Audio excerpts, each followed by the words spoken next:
Welcome to week 2 of What We Gon Do. I hope you guys enjoyed our initial week about elections. That shit is extremely important, so I'm glad that we started with something that everyone can agree needs to be attended to.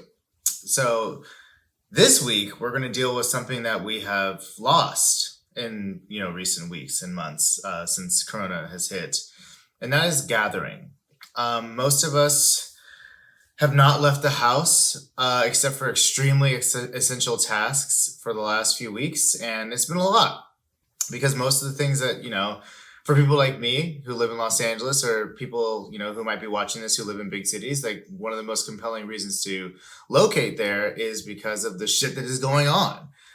Parties, events, things that kind of like allow you to meet people that you seek to meet. And kind of like the incidental encounters that come along with that. And that is gone. Maybe to never return in the same way. And so I thought that that would be a good topic to tackle next is the art of gathering. How are we going to see one another again? How are we going to kind of put each other's safety first and yet still kind of like have each other's company? It's really uncertain, and it's actually kind of scary because a lot of us have positioned ourselves as producers or people who like our whole shit is getting everyone in the room and kind of talking to people and meeting people and getting everyone on the same page. And a lot of that is only possible with events. And so I'm really curious as to what the future of that looks like, especially for people who for work need to do that. And also just for like kind of most of the people I know who are good at gathering people, they do that shit for fun. They do it because they love people. They love kind of getting people to have a good time. They love healing people. They love kind of having everyone on the same page. And so I thought I would gather 3 of the people that I love the most who are also the best at that. And so this week we will be having 3 guests who in either with their professions, with their professions for sure, but also because they have a really big passion for gathering people. I wanted to hear their thinking. First on the list is my girl, Heather White. Heather White is based in Boston. And she, I wish she was not, but she is. And she's doing a lot of really amazing things there. She is the founder and owner of TrillFit, which is a kind of woman of color centered fitness brand and business based in Roxbury. And it really is allowing people to kind of have some safety and I guess some representation when they go to work out. I mean, all of us who've ever been, anyone Black watching this who's been to a yoga class, that you're, the only Black bitch in there half the time. And that can be grating. That can be counterproductive to the kind of healing you're trying to experience in that space. And so she has taken it upon herself to found her own company to provide that space for people, and she's killing it. And on top of that, that's not even her job. Her actual job, she works for HubSpot on their conference called Inbound. Now, Inbound is a 26,000 person conference that takes place in Boston as well. Every year, it attracts, anyone under the sun you can think of in terms of notable speakers. It's a place for people to network. It's a place for people to kind of gain business tools and see what's popping.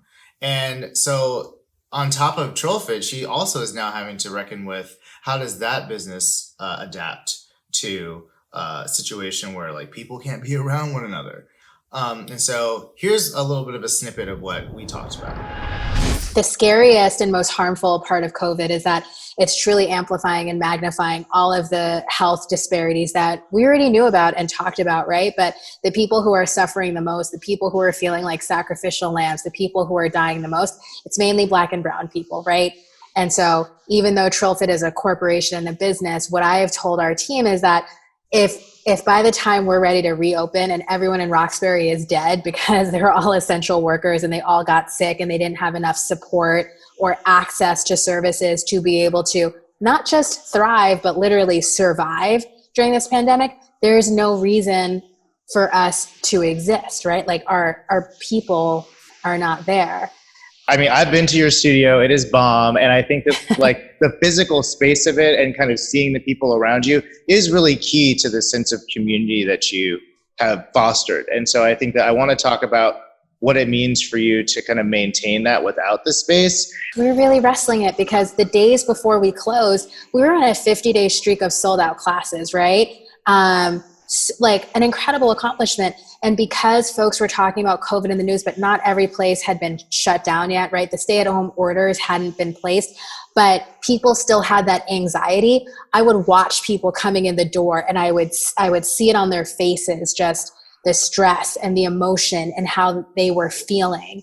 And when they would be in class in the studio, it was this wild, just different energy. People needed the movement. People needed the space because folks were literally like exercising the anxiety outside of their bodies. And I mean exercise, right, like exorcist, right? Like literally physically like ripping the anxiety out of them so that they might go home and feel better.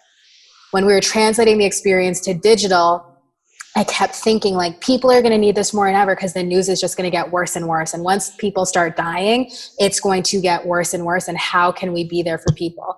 So what would you say are like the best opportunities? Like how will you, like whenever Trill Fit's allowed to operate normally, how will you incorporate this kind of new digital community that you've based into your ongoing operations? Yeah, we're going to scale it like crazy because TrillFit went global overnight, right? And so this is going to become companion programming to what we're doing in studio. And we're talking about the reopening right now, and it's going to have to be a hybrid model, right? Because you're going to have a portion of people who have really missed it and can't wait to go. We also have all of the government regulations and safety precautions that we need to take. So obviously there'll be a limited amount of spots for folks.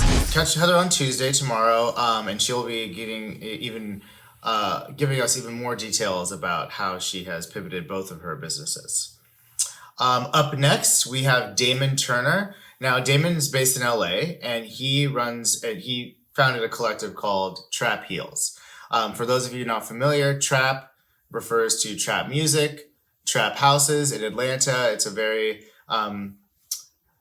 trap is not something you associate with a good time in terms of healing. It's a good time in terms of other shit that probably results in a bad time. But basically he's been able to take the concept of trap music, trap culture, and turn it into a healing space. So the collective is called Trap Heals. And what he's been able to accomplish is gathering people, mainly Black people, but like anyone who seeks healing and kind of solidarity in their lives. And he's created these magnetic events that allow people to experience what it would be like to kind of self-care, and especially if, trying to attract people who think that like self-care and Reiki and yoga and alkaline water, like that's goop, that's white, that's Gwyneth shit. He's turning that whole thing around because like the people who need healing the most are us, is me. And I think that like I just admire him very much. And so I wanted to hear what he's thinking about right now in terms of, given that especially due to coronavirus, it's becoming clearer and clearer that like we are not set up to be healed. In fact, like the people who are suffering the most under this virus are Black people of color. And so at the same time that we can't gather, the need for gathering and healing is never been more acute. And so I wanted to hear kind of what he's thinking about in terms of what types of events he'll plan on for the future, but also like how are we using this time? Perhaps like maybe we're healing now so that we can show up to events in a different way. And here's a snippet of what we talked about. So thinking about especially these practices that are a lot of touching and rubbing and like events that are close together. So how have you guys been handling, and what is your vision for at least this, a short-term period where like that, how you're doing it's not possible, but yet the need is even greater than before maybe. Yeah. I won't even lie to you and try to make up some shit right now, man. We are literally, we're suffering as everyone else. You know what I'm saying? We're thinking about how, there's a lot of chatter around what we can do. But instead of trying to come up with a solution, I want to just keep asking more questions, right? I want to continue to push people to dig a little deeper, to dig a little more radically into the abyss in hopes of creating something different that we've never seen. And I think the fear is probing people to sort of think in a box. I think very finite, think very immediate. Think about like what resources do we have available right now to make the change? And, I'm often curious more so around how we can merge the digital with the physical. Like, what is the innovative thing that's going to happen? Like, what is the shift that is upon us, right? And how are we creating something that we don't even have the language for yet? So one of the things I think that's been interesting, especially given that what you're doing, is trying to heal people that the system is designed not to serve, right? And I think that this whole crisis has made it just so clear how we need to be taking advantage of other systems. So in terms of how you think about healing and what needs our community has, what has it been like to see the devastation that's been wrought? I'm not even gonna lie to you, man. I'm not consuming the devastation. I've known about the devastation. Like, we know inherently about the devastation. I don't need to continually see updated numbers every single day about the devastation. It would be impossible for me to actually do my job. In any transformation, in any paradigm shift that society has endured, there's a period of mourning. There is the period of death and devastation as something else is being reborn. And so I give my empathy, my love, my tears for the devastation and for the families who are dealing with this right now. It's a very deep thing. And I also yield myself to the creative energy that's going to birth the actual next world that we're living in. Last but not least is my girl, Whitney Richardson. She is an extreme boss. She joined us from London. She's the global events manager for the New York Times. And so she is basically the one who's in charge of planning all of the European events for the New York Times. And I was really interested to talk to her for a couple of reasons. One of which, she's just super smart and very authentic. And I thought that she would have a pretty credible view of the event landscape, not just for the Times, but in general. But on top of that, it's like when you are kind of stewarding such a trusted brand, and one that people kind of rely upon, especially in times like this when you need just the most up-to-date information, and also kind of a sense of community that you're a part of. I think that I was curious to hear kind of how the New York Times has been adapting to this new normal. And she had a lot of extremely interesting things to say about how they've been taking advantage of this, how they have been kind of using this as a kind of fertile testing ground and prototyping time period to kind of see how people respond, see how they can kind of co-create with their listeners and their readers. And so here's a little bit about what we talked about. First of all, please explain to our viewers and listeners what your role is at the Times and kind of what you guys have been doing recently.